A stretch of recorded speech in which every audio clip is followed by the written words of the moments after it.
E dopo le nostre segnalazioni per far valere la volontà dei bassanesi, sono iniziati finalmente i lavori di smantellamento della gru di via Macello.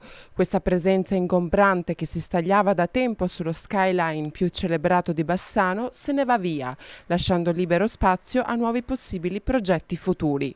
Oltre ad aver dato uno sguardo in cantiere ai lavori di demolizione, abbiamo chiesto ad alcune persone che cosa vorrebbero che fosse costruito ora in questa splendida terrazza sul Brenta. Potrebbe essere un aspetto museale, l'aggiunta di qualche parte attualmente in magazzino e aprire magari sul contemporaneo quella struttura.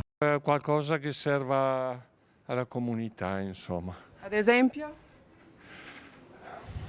Un ospedale. Su un posto così bello anche un qualche cosa dove uno può sedere. Le promesse però non fanno mai niente.